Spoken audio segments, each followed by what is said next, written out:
mesma. Vamos fazer assim. Abra sua Bíblia, 2 Reis, capítulo 2, versículo 1 a 14. Eu quero ler. A palavra do Senhor diz: Quando estava o Senhor para tomar Elias ao céu por um redemoinho, Elias partiu de Gilgal em companhia de Eliseu. Disse Elias a Eliseu: Fica-te aqui, porque o Senhor me enviou a Betel. Respondeu Eliseu: Tão certo como vive o Senhor e vive a tua alma, não te deixarei. E assim desceram a Betel. Então os discípulos dos profetas que estavam em Betel saíram ao encontro de Eliseu e lhe disseram: Sabes que o Senhor hoje tomará o teu senhor, elevando-o por sobre a tua cabeça? Respondeu ele: Também eu sei, calai-vos. Disse Elias a Eliseu: Fica-te aqui, porque o Senhor me enviou a Jericó. Porém ele disse: Tão certo como vive o Senhor e vive a tua alma, não te deixarei. E assim foram a Jericó. Então os discípulos dos profetas que estavam em Jericó se chegaram a Eliseu e lhe disseram: Sabes que o Senhor hoje tomará o teu senhor, elevando-o por sobre a tua cabeça? Respondeu ele: Também eu sei, calai-vos. Disse-lhe, pois, Elias: Fica-te aqui, porque o Senhor me enviou ao Jordão. Mas ele disse: Tão como vive o Senhor e vive a tua alma, não te deixarei. E assim ambos foram juntos. Foram 50 homens dos discípulos dos profetas e pararam a certa distância deles. Eles ambos pararam junto ao Jordão. Então Elias tomou o seu manto, enrolou-o e feriu as águas, as quais se dividiram para os dois lados e passaram ambos em seco. Havendo eles passado, Elias disse a Eliseu: Pede-me o que queres que eu te faça. Antes que seja tomado de ti, disse Eliseu: Peço-te que me toque por herança porção dobrada do teu espírito. Tornou-lhe Elias: Dura coisa pediste. Todavia, se me vires quando for tomado de ti, assim se te fará. Porém, se não me vires, não se fará. Indo eles andando e falando, eis que um carro de fogo com cavalos de fogo os separou um do outro, e Elias subiu ao céu num redemoinho. O que vendo Eliseu clamou: meu pai, carros de Israel e seus cavaleiros, e nunca mais o viu. E tomando as suas vestes, rasgou-as em duas partes. Então levantou o manto que Elias lhe deixara cair, e voltando-se, pôs-se à borda do Jordão, tomou o manto que Elias lhe deixara cair, feriu as águas e disse: Onde está o Senhor, Deus de Elias? Quando feriu ele as águas, elas se dividiram para um e outro lado, e Eliseu passou. Feche seus olhos, abra seu coração para Deus, vamos orar. Pai, nós nos encurvamos perante a tua face, que é santa e é justa. E nos encurvamos perante o Senhor por causa da tua majestade e a tua soberania sobre todas as situações, os afazeres humanos e o clima e tudo mais ao nosso redor. Nós reconhecemos o teu governo e queremos, Senhor Deus, submetidos a ti em obediência, caminhar segundo a tua orientação, seguindo o teu cajado, o cajado do nosso pastor. Neste momento de meditação da tua palavra, visita as nossas famílias. Que o teu Espírito encha-nos, que ele nos conduza, que ele abra o nosso entendimento e ilumine a nossa alma e o nosso coração. É a oração que nós fazemos pedindo o teu auxílio em nome do Senhor Jesus. Amém. Queridos irmãos, eu quero começar hoje uma nova série expositiva, dessa vez sobre a vida de Eliseu. Durante muitos anos, eu esperei, pensei, li e pensei muito sobre fazer uma série expositiva sobre este personagem da Escritura, que na maioria das vezes nós só ouvimos falar sobre ele em EBF no mês de julho para as crianças. No entanto, a vida de Eliseu, ela é fascinante para nós cristãos, por causa exatamente desse texto e dessa conversa que Eliseu tem com Elias aqui. Ano passado eu fiz uma série de 8 exposições sobre Eliseu, lá na igreja do Jardim Goiás, e agora eu gostaria de repeti-la aqui para os irmãos da igreja de Vila Nova, acrescentando mais 4 exposições, eram 8, se Deus quiser, quando nós terminarmos, terá sido 12 exposições sobre a vida de Eliseu. E eu quero dar um nome, um título para essa série toda, eu quero chamá-la de Cheios do Espírito. Um pastor amigo meu chegou para mim e disse, mas porção dobrada do Espírito não é mais chamativo, não chama mais atenção?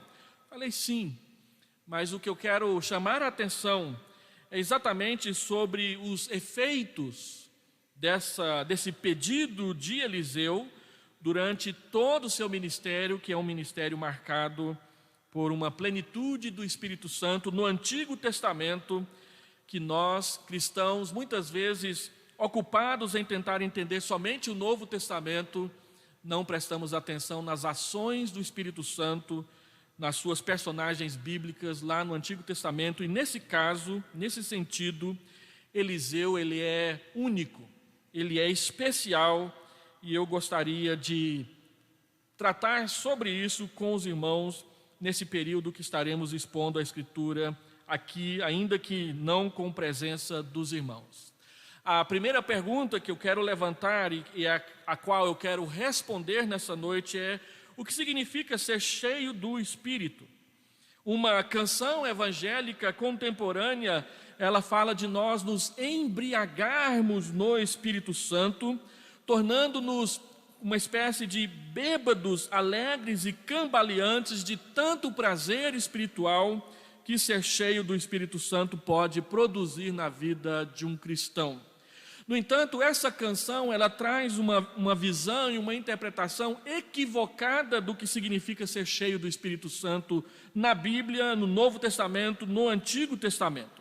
Se você ler com atenção Efésios capítulo 5, versículo 18 a versículo 21, você vai perceber que a plenitude do Espírito é o oposto do estado de embriaguez, pois Paulo diz que cheios do Espírito, ser cheios do Espírito Santo, significa ser sóbrios. Não vos embriagueis com vinho, no qual há dissolução, mas enchei-vos do Espírito, falando entre vós com salmos, entoando e louvando de coração ao Senhor, dando sempre graças por tudo, com hinos e cânticos espirituais, submetendo-vos, sujeitando-vos uns aos outros no temor de Cristo. Ser cheio do Espírito Santo produz lucidez, produz palavras sóbrias, palavras sábias, produz conversas edificantes e produtivas, produz louvores que de fato engrandecem a Deus e produz submissão um ao outro no temor de Cristo dentro da vida de uma igreja. Você vai perceber que a plenitude do Espírito Santo, ela produz exatamente o oposto do que a embriaguez produz. A embriaguez produz desequilíbrio.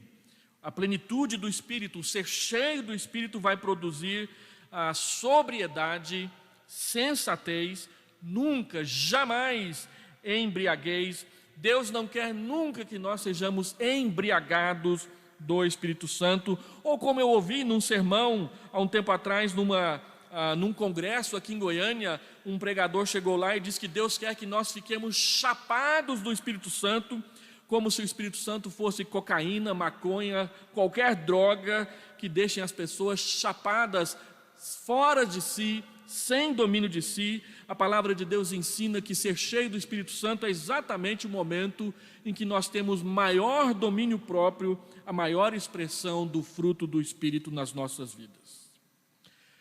A pergunta seguinte é: quando nós falamos de cultuar a Deus, o que nós estamos buscando? É claro que nós podemos dizer que estamos buscando a presença de Deus, mas nós estamos buscando na prática ser cheios do seu Espírito para andar com Jesus, andar com Deus, servir as pessoas, proclamar o Evangelho sem temor e viver uma vida cristã digna do nome de Deus e do seu chamamento. Você vai observar, lendo a história de Eliseu e a história de Elias, que é a sua predecessora, que Deus havia dado 3 tarefas para Elias quando, fugindo de Jezabel, ele foi parar lá no Monte Horebe.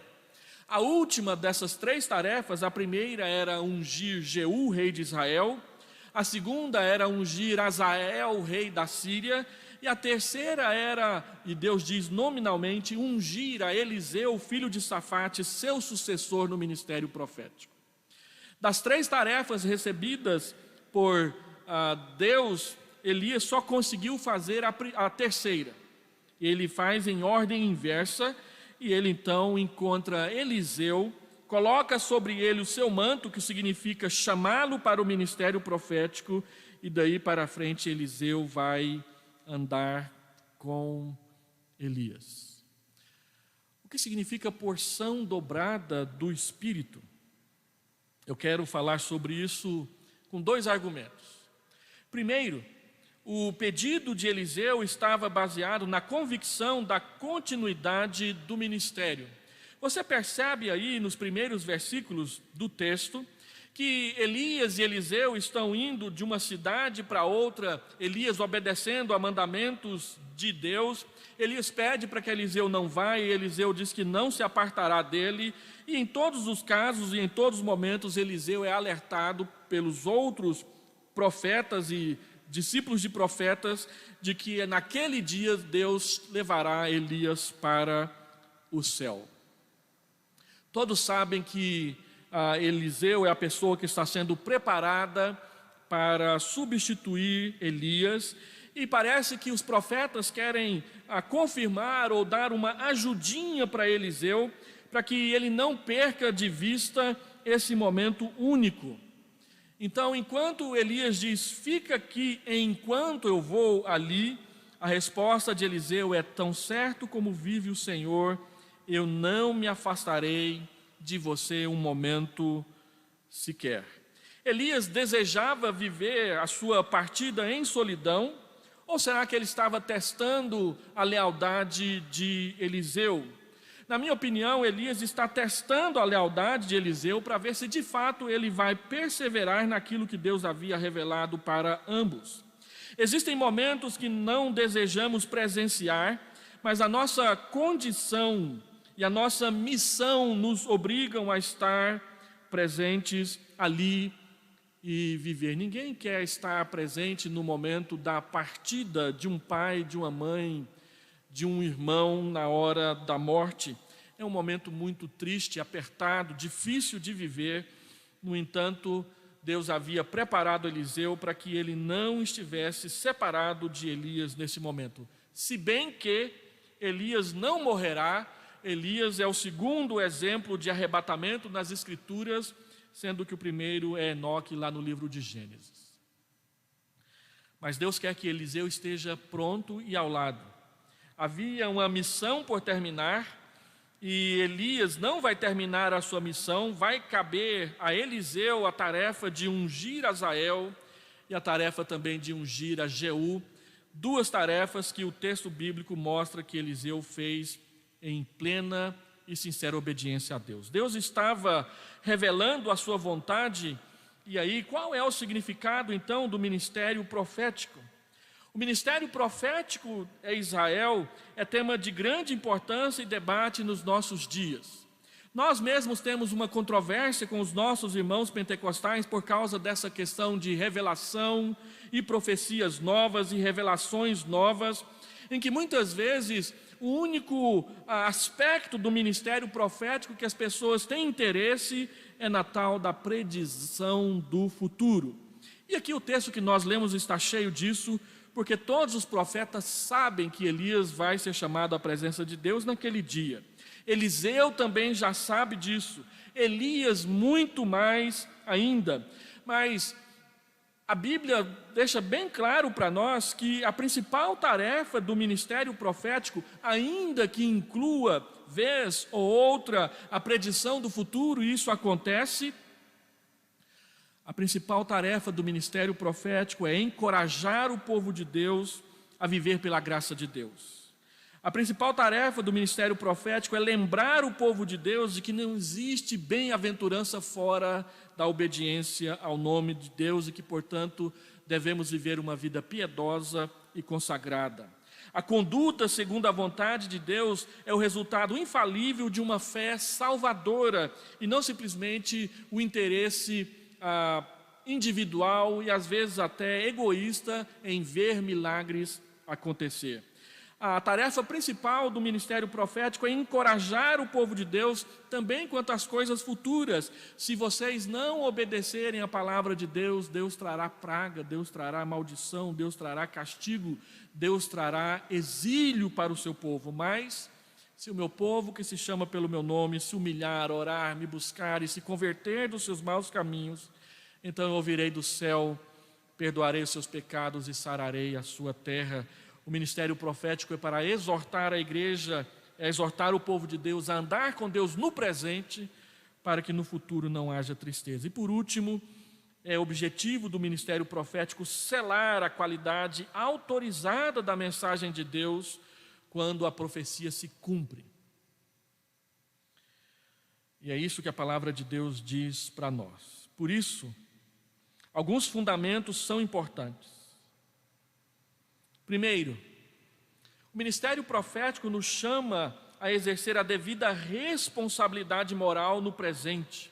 E para que nós possamos exercer a devida responsabilidade moral no presente, é preciso estar conscientes do futuro. Nós, como cristãos, somos o único povo da face da terra que sabemos exatamente para onde nós vamos depois que a nossa caminhada aqui terminar. Nós vamos viver a eternidade com Deus. Portanto, como nós sabemos para onde vamos, nós podemos organizar toda a nossa vida no presente em função dessa profecia, dessa promessa que diz que estaremos com Deus, e isso nos traz paz, segurança, propósito e objetivo na vida, para que nós sejamos um povo que testemunha a verdade.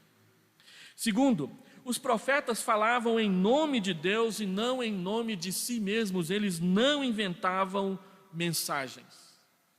Nós não podemos sair por aí inventando mensagens, criando, como eu vi essa semana, fake news ou fight news falsas para as pessoas crerem. E terceiro, a predição do futuro ligada à palavra profética, ela sempre está ligada à essência do ministério profético. Israel foi advertido inúmeras vezes, não somente sobre as abominações dos cananeus, mas também sobre as suas adivinhações, coisas que Deus não permite ao seu povo. Assim sendo, o profeta que falasse em nome do Senhor deveria ser julgado através da exatidão das suas predições, conforme está escrito em Deuteronômio, capítulo 18, verso 22. Então, quando Elias e Eliseu têm essa experiência de despedida aqui, ela acontece num contexto em que o ministério profético de Elias vai continuar no ministério profético de Eliseu. E em segundo lugar, porção dobrada do Espírito envolve também uma responsabilidade espiritual dobrada na presença de Deus. Porção dobrada do Espírito, o que é isso? Nós somos costumeiramente levados a entender que porção dobrada do Espírito é simplesmente fazer o dobro de milagres que Elias fez. Se você ler a história de Elias, você perceberá que Elias fez 9 milagres. São 9 milagres descritos na narrativa bíblica, acreditados à ação de Deus através de Elias. Se você ler a história de Eliseu, você perceberá que a Bíblia narra 18 milagres de Eliseu durante todo o seu ministério, que durou quase ou mais de 50 anos de duração. Então, muitas pessoas interpretam porção dobrada ligeiramente, dizendo que porção dobrada é a capacidade de fazer o dobro dos milagres que Elias fez. Embora a Escritura narre 18 milagres de Eliseu, você vai perceber que a natureza desses milagres de Eliseu é muito parecida com a natureza dos milagres de Elias, e alguns milagres de Eliseu são até, é claro que é milagre, a gente não pode dizer aqui que a gente pode fazer em casa num laboratório, mas são bem simples no que diz respeito ao milagre em si, como por exemplo, boiar um machado de ferro ou coisa parecida. É claro que eu não sei fazer isso, não dou conta de fazer isso de jeito nenhum, mas a ênfase da narrativa bíblica não está simplesmente na quantidade de milagres que Eliseu vai fazer, mas na natureza da relação dele com Deus. A expressão porção dobrada, ela aparece de novo em Deuteronômio, capítulo 21, versículo 17, quando Moisés está tratando da questão do direito de herança do filho primogênito de um casal. Porção dobrada era a porção do primogênito. Ela fala da herança. O filho primogênito, ele tinha o direito à metade da herança do seu pai. O que quer dizer que quando o pai falecia, o filho mais velho pegava a metade de toda a herança e a outra metade era subdividida entre todos os demais herdeiros. O fato dele receber sozinho a metade dos bens é chamado na Escritura de porção dobrada. O que isso queria dizer? Queria dizer que o filho primogênito era aquele que deveria continuar a liderança da família. Portanto, quando Eliseu diz para Elias, eu quero receber porção dobrada do teu espírito, o que ele está dizendo é que ele quer ser reconhecido como o legítimo herdeiro e continuador do ministério de Elias aqui na terra. Ele quer que todos reconheçam que ele é o herdeiro da vocação que Deus havia dado para Elias. Eliseu não pretendia ser maior do que Elias. Não é isso que está escondido no pedido de porção dobrada do Espírito, mas o que ele quer é ser considerado o digno sucessor do ministério de Elias aqui na terra. A porção dobrada da herança, ela dizia que o filho mais velho era o digno sucessor da liderança da família na casa quando o pai partia por causa da morte. Eliseu pede isso para Elias, e a resposta de Elias está aí no texto, ela é bem forte, ele diz, dura coisa pediste. Ser cheio duplamente do Espírito é uma coisa muito dura de se pedir, porque o que vai ser feito a seguir não é simplesmente, unicamente o dobro dos milagres do profeta anterior, mas é viver toda a responsabilidade e a prestação de contas de tudo isso na pessoa do sucessor que está fazendo o pedido. Logo, o que isso tem a ver com ser cheios do Espírito? Ora, a plenitude do Espírito é um fardo de lutas e não simplesmente uma demonstração de poder para que os outros possam nos aplaudir e nos chamar de servos de Deus, pessoas cheias do Espírito.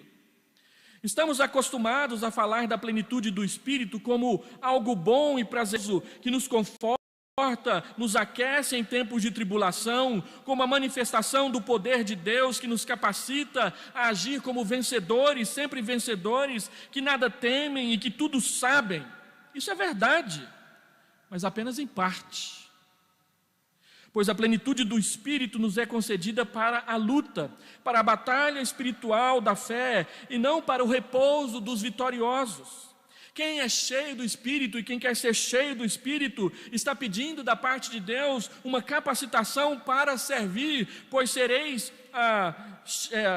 recebereis poder ao descer sobre vós o meu Espírito, e sereis, em consequência dessa descida do Espírito, do enchimento do Espírito, minhas testemunhas, tanto em Jerusalém como em toda Samaria, Judeia e até os confins do mundo. E a palavra traduzida por testemunha é a palavra mártir. Aquele que está disposto a entregar a sua vida por causa da tarefa que recebeu. É isso que é o fardo do ser cheio do Espírito duplamente. A experiência de Eliseu é uma amostra de que, eu estou dizendo a verdade, ele enfrentará muitas lutas, ele será vítima de muitas armações, e no entanto o Senhor o livrará e o Senhor o usará como profeta em Israel. E a cada texto que nós formos expondo aqui, os irmãos poderão conferir comigo os detalhes desse ministério de lutas que Eliseu vai enfrentar. Um detalhe curioso, o fato de que Eliseu vai fazer 18 milagres, é muito importante nós percebermos que ele fará 18 milagres em 60 anos. Ele não vai fazer um milagre todo dia. É interessante você notar que quando, por exemplo, ele fala que a viúva terá um filho, ou que a mulher lá, a sunamita, terá um filho. O milagre acontece 1 ano depois. E depois, quem sabe, 10 ou 12 anos, aquela criança vai morrer. E aí Eliseu vai fazer um outro milagre. Nós somos muito contaminados pela doutrina pentecostal que acha que plenitude do Espírito é ter um milagre todo dia. Ora, Manoá e a sua esposa tiveram apenas 2 encontros com Deus. Na verdade, a esposa de Manoá 2 e Manoá apenas 1. E esse único encontro mudou a vida deles para sempre. Nós queremos ver tanto o milagre de Deus que nós achamos que milagre de Deus é coisa alguma. E eu creio que aquele desenho animado, Os Incríveis, está muito certo, quando aquele personagem lá, que é o vilão da história, ele diz: eu vou fazer todo mundo ser super, e quando todo mundo for super, ninguém será. E é isso que está acontecendo com a igreja. Nós queremos tanto milagre, dizemos que Deus tem que fazer um milagre hoje, eu preciso de um milagre agora, que o nosso coração não está pronto nem aberto para ser cheio do Espírito, a fim de sermos usados por Deus para servir as outras pessoas. Eliseu ouve da boca de Elias: olha só, o que você está me pedindo é uma coisa muito dura.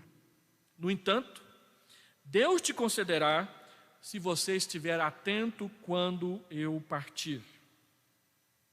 A plenitude do Espírito é mais do que fazer o dobro dos milagres do profeta anterior.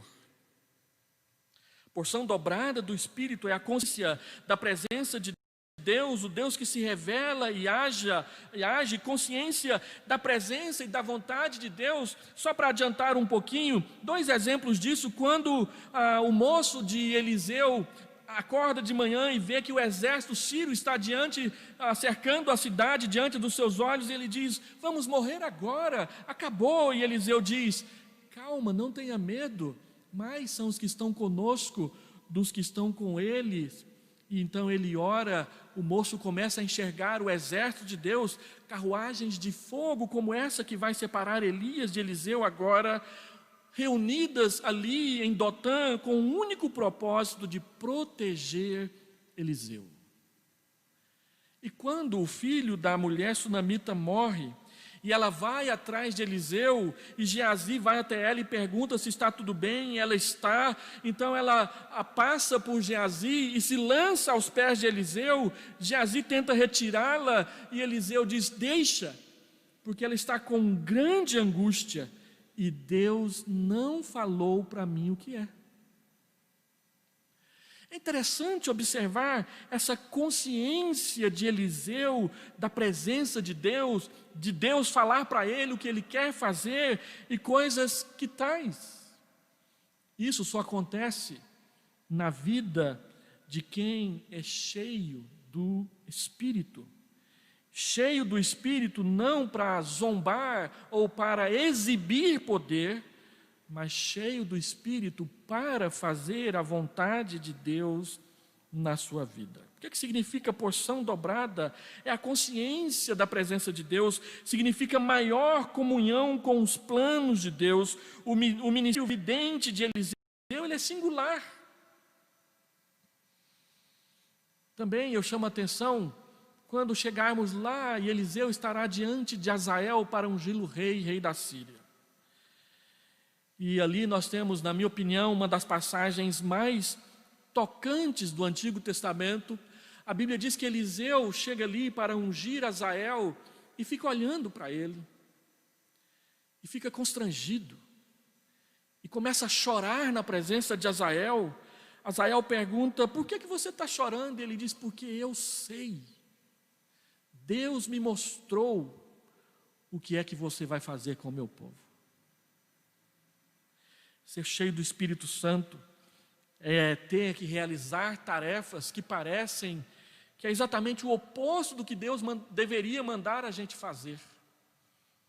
Mas que, ao contrário da grande certeza da vontade, dos desejos humanos, parece que tudo vai ser ao contrário do que tinha que ser, mas, no entanto, nós estamos ali para fazer a vontade de Deus, e se estivermos cheios do Espírito, nós preferiremos obedecer a Deus do que seguir aos desejos do nosso coração. O maior inimigo da plenitude do Espírito não é o diabo, como muitos pensam, mas é a nossa natureza humana pecaminosa que deseja, que se rebela, que resiste à vontade de Deus todos os dias, a nossa carne.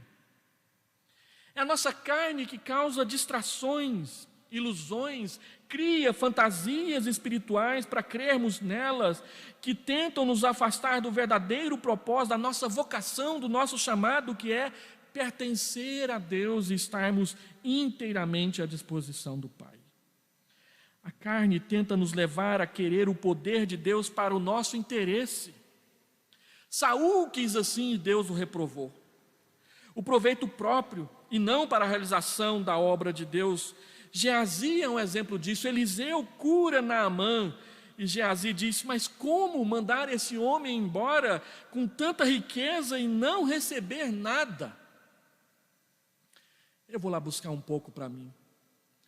E a Bíblia diz que ele foi lá, mentiu, conseguiu dinheiro, 30 quilos de prata, roupa boa, roupa cara.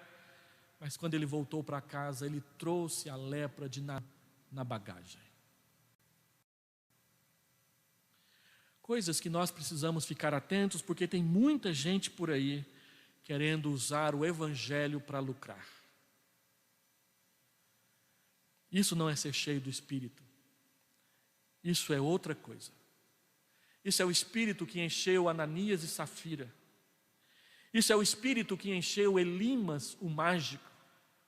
Isso é o Espírito que encheu Jezabel, aquela mulher da igreja, lá das cartas do Apocalipse, e trouxe sensualidade para dentro da igreja.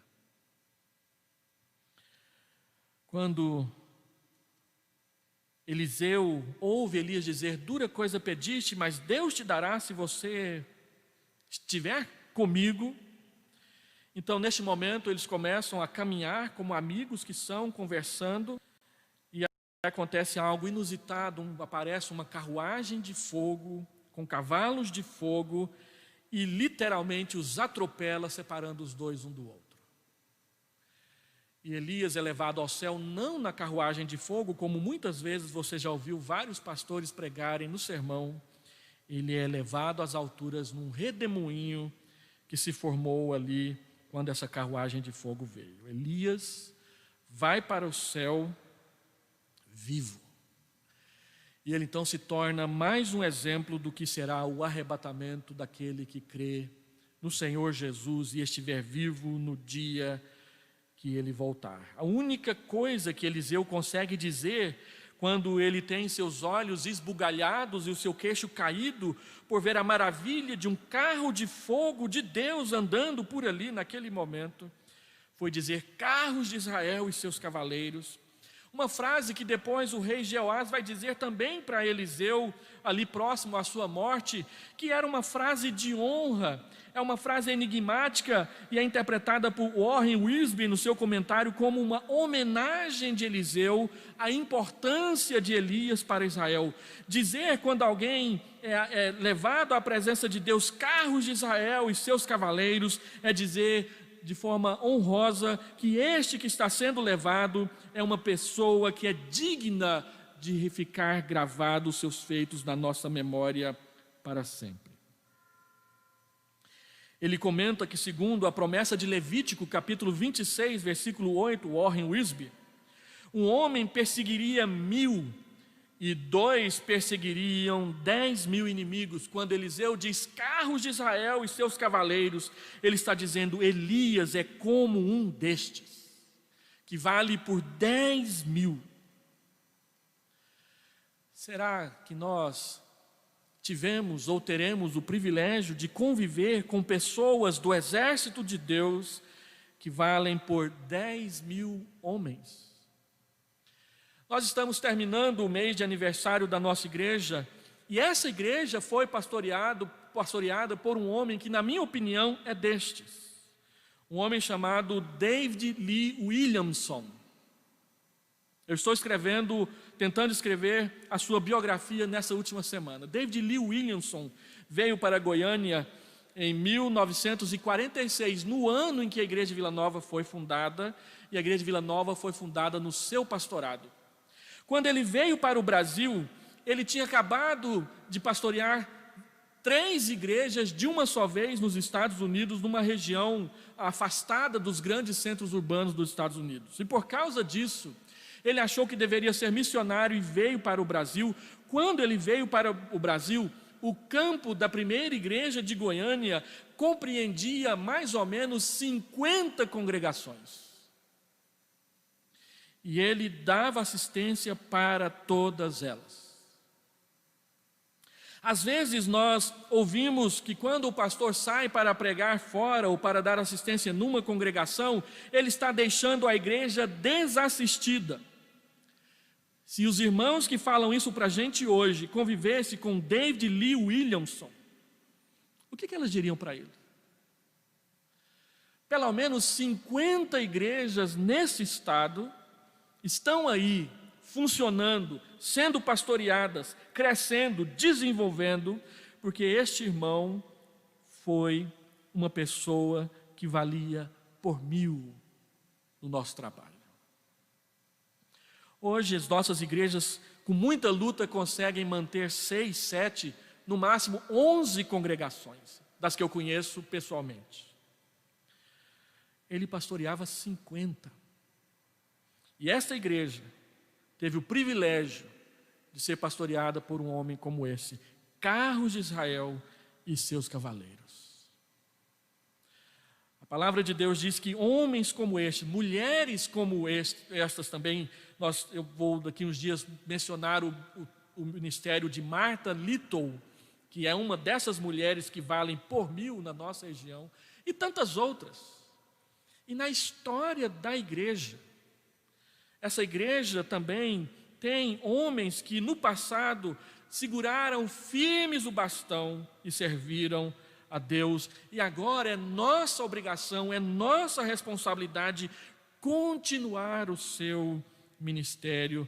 E a pergunta é: nós vamos fazê-lo cheios do Espírito ou não? Quando Elias é levado ao céu e Eliseu pega o seu manto, ele chega diante do Rio Jordão e ele toca as águas do Rio Jordão com o manto e ele faz uma pergunta: onde está o Deus de Elias? É o Deus que conduziu homens e mulheres no passado, enfrentando dificuldades para pregar o Evangelho, e agora nós somos os seus herdeiros e substitutos para continuar pregando o Evangelho. Onde está o Deus de David Lee Williamson, de Martha Little, do presbítero Paulo, do presbítero Jairo, de tantos outros que fizeram parte do início da nossa história, na continuação da nossa história, mas que agora estão na presença de Deus e nós temos a tarefa de continuar o trabalho. A pergunta de Eliseu não é uma pergunta de perplexidade e de dúvida e de medo de que não vai dar certo. Não. A pergunta de Eliseu é para que fique claro, lembrando os irmãos que do outro lado do Rio Jordão tem 50 profetas ali xeretando para ver o que ia acontecer. Então, diante dos olhos desses 50 que estavam ali meio que disfarçando para ver se iam ver Elias morrer ou não, Eliseu diz: onde está o Deus de Elias? Para que fique claro para aquela plateia ali, meio querendo saber o que vai acontecer, eles saibam que de fato Eliseu vem para continuar a obra do Senhor, e para que ele faça isso, ele precisa ser cheio do Espírito. Nós só conseguiremos ser substitutos responsáveis à altura daqueles tantos outros do passado que carregaram a obra do Senhor em obediência a Ele, se nós no presente, assim como eles, formos também cheios do Espírito de Deus. Deus continuará a sua obra através de servos novos e de novos servos. Você e eu podemos contar com a contemporaneidade da promessa de que Ele estará conosco todos os dias até a consumação dos séculos. Porque nós não estamos servindo outro Deus, nós estamos servindo ao Deus que Elias serviu, ao Deus que Eliseu serviu, ao Deus que David Lee Williamson serviu e tantos outros. Deixa eu concluir essa mensagem de abertura dessa série. Eu quero dizer para os irmãos que a resposta às nossas orações, ela está ligada à missão de Deus para nós e às nossas mais profundas motivações. Você está orando a Deus, pedindo coisas de Deus, pedindo respostas de Deus, como Abacuque na sua torre de vigia, saiba que Deus te responderá de acordo com a vocação que Ele tem para você. Orar e esperar Deus responder está conectado com o plano de Deus para a sua vida, para a minha vida, para a nossa vida. Então, quando você pergunta onde está o Deus de Elias, é o Deus com o qual você está conectado e Ele tem tarefas para você. Por isso é necessário que você busque e precise ser cheio do Espírito Santo. Segundo, a plenitude do Espírito envolve em aumento de responsabilidade, falei muito sobre isso aqui, mas também envolve a plenitude da graça. O Deus que mandou Elias dizer, dura coisa me pediu, é o mesmo Deus que fará graciosamente, através de Eliseu, não somente milagres, mas um ministério extremamente abençoador para Israel. Quando Naamã vem à presença do rei de Israel, dizendo, olha, me cure aí, porque eu fiquei sabendo que aqui em Israel há cura para a lepra. Eliseu mandou um recado para o rei de Israel, manda Naamã até mim para que tu saibas que há profeta em Israel. É interessante que Eliseu não diz para que Naamã saiba, para que o rei da Síria saiba, mas para que o próprio Israel saiba. Meus irmãos, ser cheio do Espírito Santo é para que a própria igreja saiba que Deus está no meio dela para lhe abençoar. A igreja moderna achou nisso um brinquedo para o seu marketing, a plenitude do Espírito. Eliseu encontrava ali, na plenitude do Espírito, o seu refúgio, a sua orientação para servir Deus mais e melhor. A única forma de viver e andar e agradar a presença de Deus é viver para Deus. Os reformadores falavam corandel, viver na presença de Deus. Martinho Lutero falava viver na presença de Deus em alegria e desespero, tudo ao mesmo tempo.